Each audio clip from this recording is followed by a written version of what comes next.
that lo and behold, King George, the king at the time, was going to be passing through the neighboring town. And would he like to be able to stand with all the masses of people as the king went past, and they would be able to wave to the king?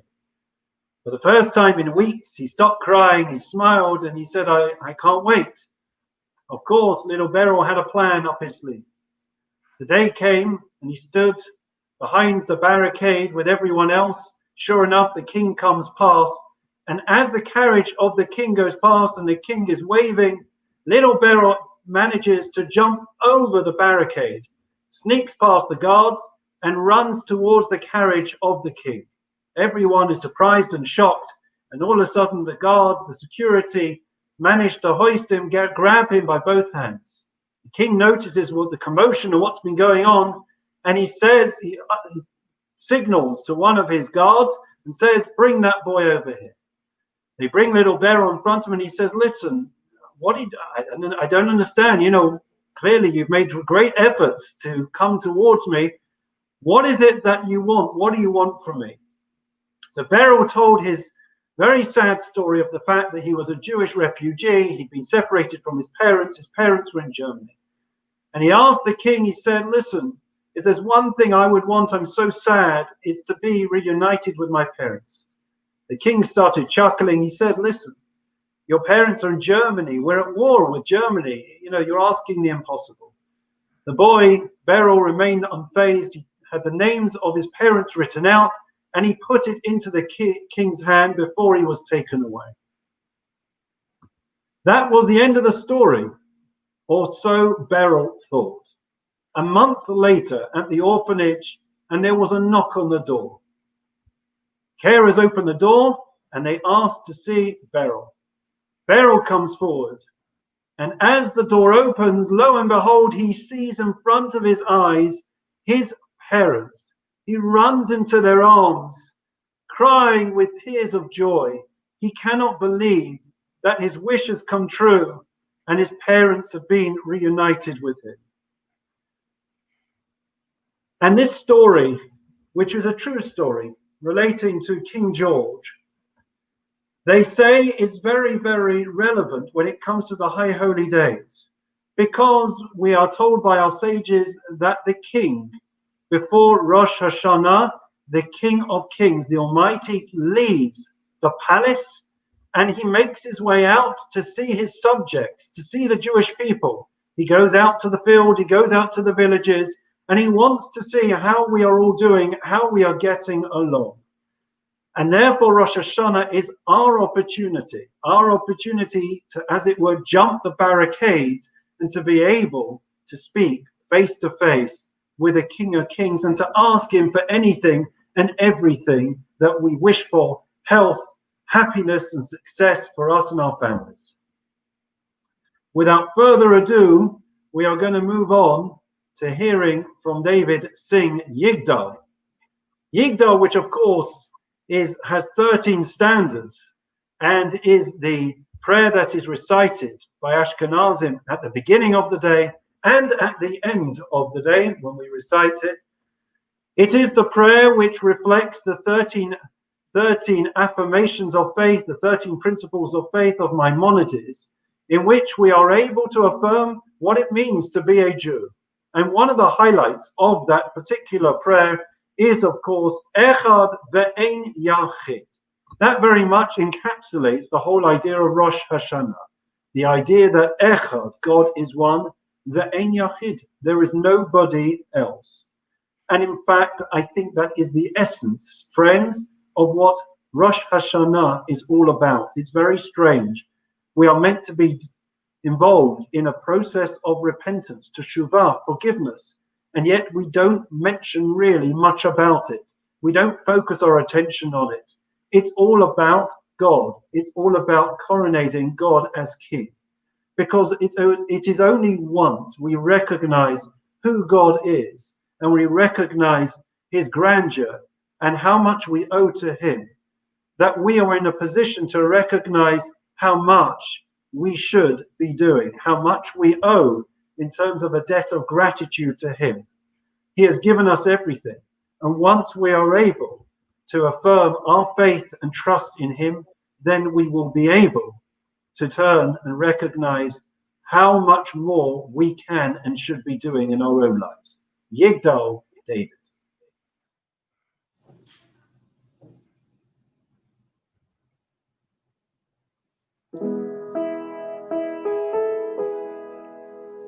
יגדל אלוהים חי וישתבח, נמצא ויינת אל מציאותו,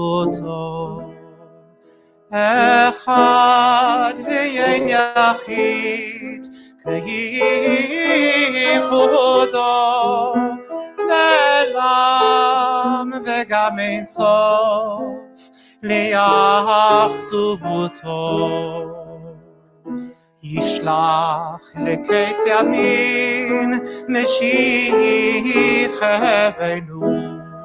לפתות מחכה קץ ישועתו. מתים יחייהם ברוב חסדו, ברוך הדיית שם תהילתו.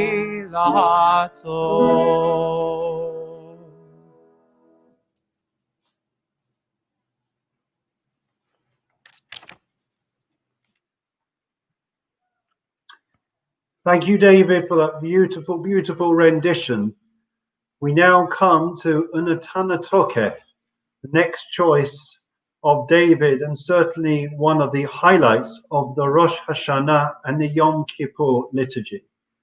In it, we speak about matters of life and death, the far-reaching consequences of the Day of Judgment, and the history and backdrop to this prayer is absolutely fascinating and exceptionally moving. I know we are familiar with it, but let me just remind you. The origins of the prayer, the composer was Rav Amnon of Mainz in Germany. And the story goes that the Bishop of Mainz, who was his friend and contemporary, invited him and urged Rav Amnon to convert to Christianity. Rav Amnon, wanting to buy some time and to push him off, asked for 3 days' grace so that he would be able to consider the matter. Of course, Rav Amnon was never really contemplating conversion, but just wanted to buy some time in the hope that the bishop would forget about his request. As soon as he had left the presence of the bishop, Rav Amnon realized the horrendous mistake that he had made in betraying his belief in God, giving the false impression that he would ever contemplate or consider leaving the fold and converting to Christianity. He fasted for 3 days and refused to return to the bishop. The bishop became very suspicious, and he ordered that Rav Amnon be brought by force to him. Rav Amnon was brought in front of him, and Rav Amnon said, "I made a terrible mistake. Never would I contemplate leaving my Jewish faith. My mistake was with my tongue, by the words that I uttered, in suggesting and giving the false impression that I would ever convert to Christianity. You need to cut out my tongue." The bishop said, "It's not your tongue that made this error. It was your legs that refused to bring you to stand in front of me." And so the bishop ordered that limb by limb, Rav Amnon should have his limbs cut off, and on each occasion they asked and tried to coerce Rav Amnon to convert, and on each occasion as his arms and legs were cut off, Rav Amnon steadfastly refused. Maimed, he was carried home, and 3 days later on Rosh Hashanah, he begged the community to ask them to place him in front of them as he recited the prayer which he had composed called Unatana Tokef. He passed away shortly later, And afterwards he came in a dream and asked that this beautiful prayer become an essential part of the liturgy for Rosh Hashanah and Yom Kippur. The prayer itself speaks about the Jewish people being kivnei maron, like sheep that pass in front of their shepherd, that are counted, scrutinized, and analyzed to ensure that they are all there and that they can all be counted. I think it is perhaps one of the most uplifting messages that we could have in the current climate. Because Yom Hadin, the day of judgment, is not a day for mournfulness. It is a day of celebration. The fact that God is our shepherd and the fact that he counts each and every one of us. It means that in God's eyes, we count. And therefore, he wants and urges us to step forward to the plate of Rosh Hashanah and to show him that we are willing to make ourselves and our actions count in life, to make ourselves invaluable in terms of the world at large. And therefore, perhaps that is what Rosh Hashanah is all about, that none of us should see ourselves as insignificant or not mattering, but everyone as a unique being matters and counts. And therefore, on Rosh Hashanah, it is an opportunity for us to consider our lives, the lives that we've led till now, and the intentions and vision for the future. How can we live an even more meaningful and fulfilling life? That is the message of the Natana Tokef. Over to David.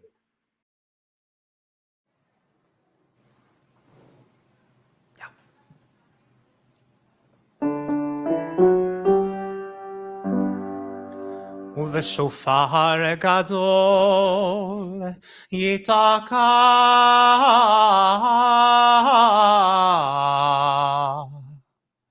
וקול דממה דקה יישמע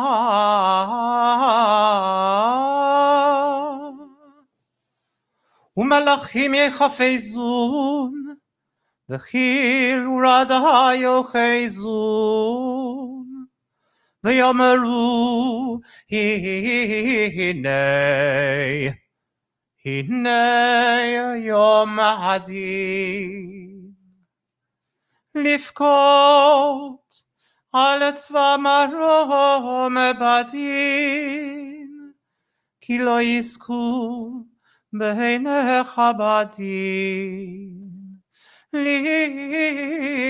לבכות על צבא מרום בדין כי לא יזכו בעיניך בדין וכל באי עולם יעברון לפניך וכל באי עולם יעברון לפניך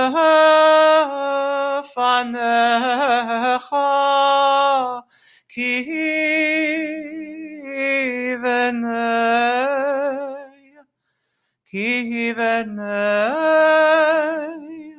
מרון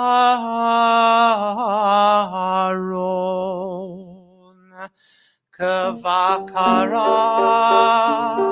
רועה דרור מעביר צאנו תחת שבטו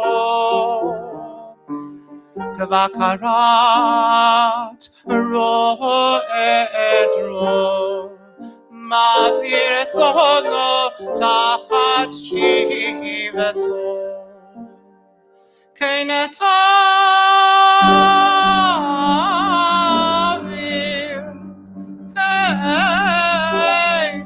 כן תעביר ותספור ותמנה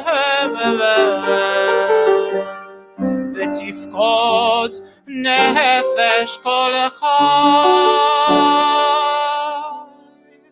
ותחתוך קצבה לכל בריאה ותחתוך קצבה לכל בריאה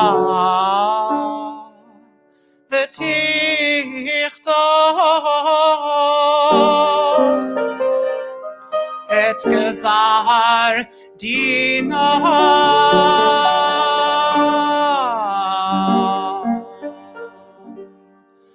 Rosh Hashanah Yikatevon Ubayom Tzom Kippur Yechatemun Ayayay Rosh Hashanah Yikatevon Ubayom Tzom Kippur Yechatemun Rosh Hashanah Yikatevon Miyom Tzom Kippur Yechatemun Kama Yavrun V'chama Yibareyun Rosh Hashanah Yikatevon Ubayom Tzom Kippur Yechatemun Ayayay Rosh Hashanah Yikatevon Ubayom Tzom Kippur Yechatemun.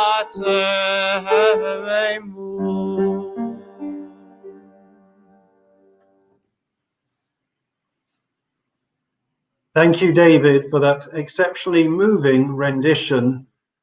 It feels like the High Holy Days have already begun. I have to tell you, tears are already in my eyes. We now come to Ochilakel. Ochilakel, every single year when David comes for Yom Tov, the first night of Yom Tov, we reserve the privilege of having David sit around our Yom Tov table. And we sing for hours on end with David. My kids drive David mad, asking him as he heard this tune and that tune. And there is a relatively recent composition by Rabbi Hillel Paley of Ochilakel. The words are not new, but the tune is relatively contemporary. And the words are the prayer that is recited by the Chazzan that shows the Chazzan's modesty, despite the fact that he is the leader, representing the prayers of the community. The Chazzan recognizes, despite his eloquence and his ability to succeed, it is all really his success in prayer and in everything is all dependent, not in his hands, but in the hands of the Almighty. And therefore this prayer was recited both on Musaf for Rosh Hashanah and before the Avodah, before the Kohen Gadol, the high priest, would enter the Holy of Holies. It is recited before the Avodah on Yom Kippur. And it seems to me that this is such a relevant and pertinent message in the current COVID climate that we find ourselves in, to recognize that we can achieve everything with the Almighty's help. And without him, we know that we are so lost. As they say, when we wash our hands, we're meant to think about whose hands we are truly in. Never has that message been more relevant and more true than in the current COVID crisis, when we find ourselves being more and more restricted and making ourselves or feeling more and more vulnerable. And therefore, I think it is a heartfelt prayer, not just for the Chazzan this year, but for each and every one of us, so as we recognize our vulnerability and fragility in life, and therefore we turn and put our hopes in God Almighty to bring us out of this terrible COVID crisis. Thank you, David, for that rendition. And now we come to our final composition and song this evening, and that is Hayom Harat Olam. Hayom Harat Olam. I need to talk to the rabbi. Oh. I didn't get to sing Ochila. I'm so sorry. I want to hear That's fine. Ochila That's fine. Kel. I just got carried away. David, without further ado, Ochila Kel.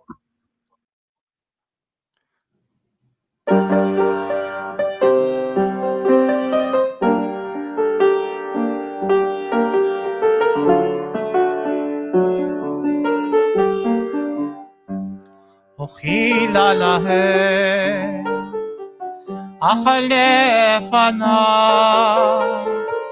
oy oy oy, shalom mimenu, mane lashon, asher bikalam, ashira uzor. Habiarenanot biad mifalav uchila lakem achal lefanav ay ay ay shalom mimenu mane lashon asher bikalam Ashira uzor abiarenanot ve'ad mifalam li'adam marchei lehem u'mei Hashem ma'ane lashon Hashem Sefatai tiftach Ufi yagid Tehilatecha Ya na na na na na Ya na na na na na na na na na Ya na na na na na na Ya na na na na na na Ya Ya na na na na na na na Ya na na na na na na Ya na na na na na na Na na na na na. David, let's just hum a bit, David. Na na na na na na. Nine, nine, nine, nine, nine, nine. Come on, let me hear you. Nine, nine, nine. Yeah, na na na na nine, nine, nine, na na na na, ya na na na na, na na, ya na na na na na na, ya na na na na na. Once he starts singing Ochila Kel, I can't get enough of it, as you can see. Okay, we now come, regrettably and sadly, to the last of tonight's presentations. And that, of course, is Hayom Harat Olam. That today is the birthday of the world. It's a bit of a misnomer because, in fact, the world was not created on Rosh Hashanah. The world was created on the 25th of Elul, and therefore on Rosh Hashanah, the world was already in creation. So many have pondered and wondered, the greatest minds have been at pains to try to discover what exactly do we mean when we state that this is the birthday of the world. What happened on Rosh Hashanah? What are we celebrating? The answer is that it was the anniversary. It is the anniversary of the creation of humankind. And why is it we refer to it, if it is the birth of humankind, why do we refer to it as Harat Olam? Harat in Hebrew, David, means? Harat in Hebrew, David, means? Earth. It means pregnancy. Harat Olam means pregnancy, conception, pregnancy. And therefore, why would we refer to the birthday of the world as a time for conception and pregnancy? And the answer is that, in essence, That's what we are celebrating on Rosh Hashanah. The birth of humankind was the birth of the potential of civilization and the world at large. And therefore, we are celebrating the opportunity that we have, the God-given opportunity for us to accomplish and to achieve anything that we put our minds to. And therefore, we are celebrating and we are hoping that we all consider what we are doing and what we can possibly achieve and grow in the coming year. Hayom Harat Olam, David.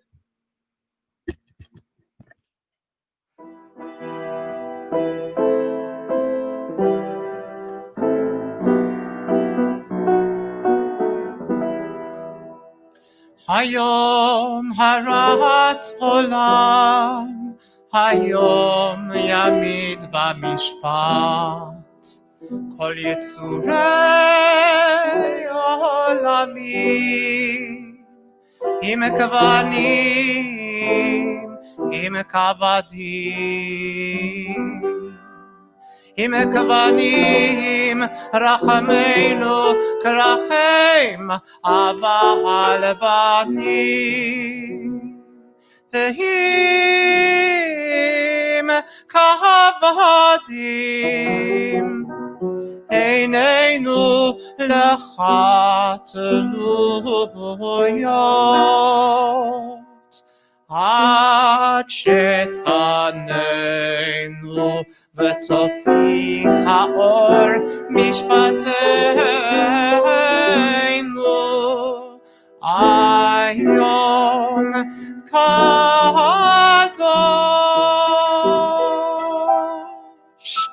הרשת שפתנו ירב לפניך כל רם ונישא מבין ומאזין מביט ומקשיב לכל תקיעתנו ותקבל ברחמים וברצון שדה זיכרונותינו.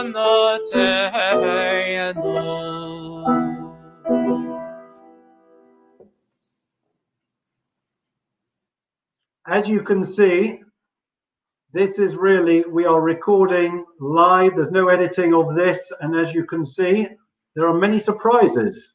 I wasn't expecting to have this lovely bundle of joy on my lap, but we are full of surprises, aren't we? I'd like to thank you, David. That was an absolutely beautiful, beautiful singing, beautiful rendition. Sadly, we've come to the end of our presentation for tonight, bringing the Shul into our home, into our lives.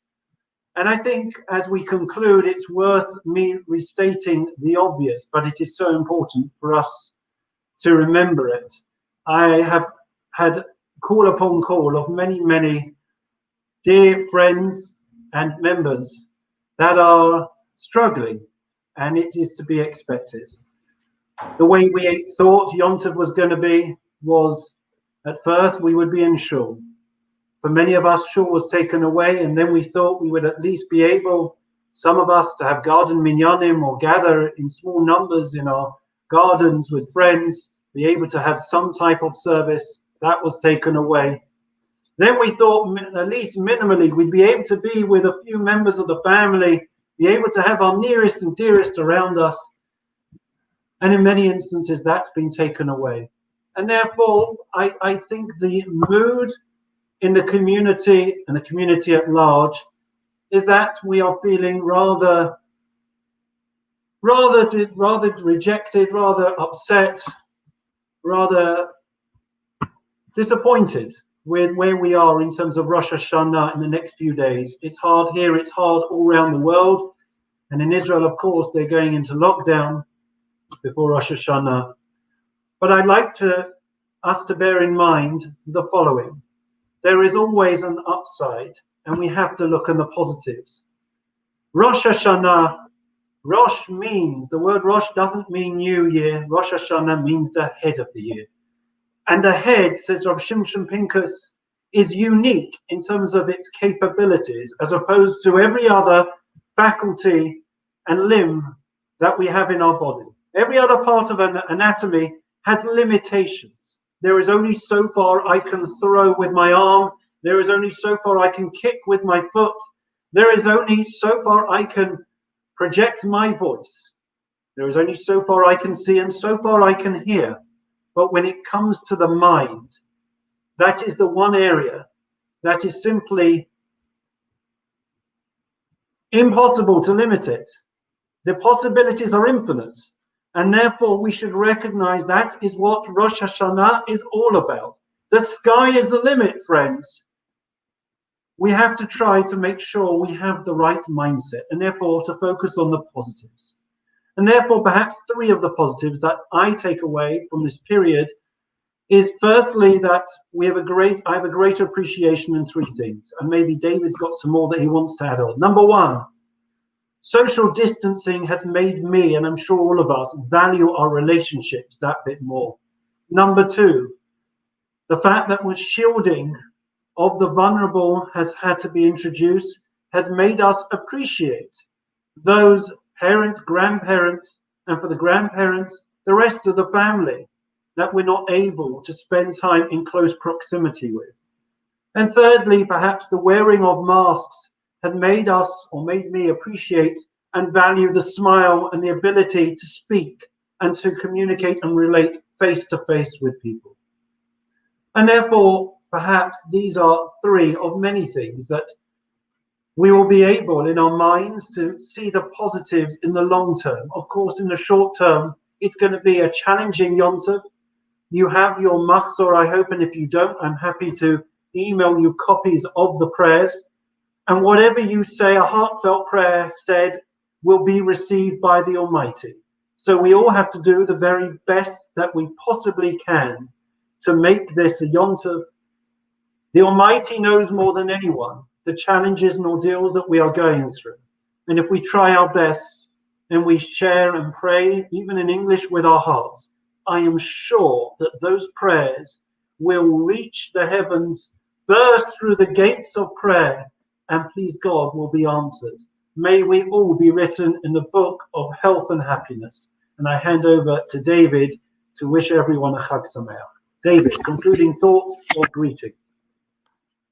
Well, one thing I appreciate more than anything is the warmth of the Woodside Park Shul, which I've been davening in for 23 years, and I'm going to miss so much this year. And I'm just praying that next year we'll be together, and I wish you for this year K'tiva v'chatima tova, and only good things. And I take the opportunity in wishing each and every one of you, along with David, along with the executive and all the members of the board and all those that have worked so hard to ensure that we are safe and we can come to Shul in some capacity. We wish you a happy and a healthy new year, a K'tiva v'chatima tova, and please God, an end of this virus and a coming back together of our community speedily in our days. Chag Sameach, good Yom Tov from London and from Jerusalem in Israel, and Mazel Tov to David on the road. Chag Sameach, all the best.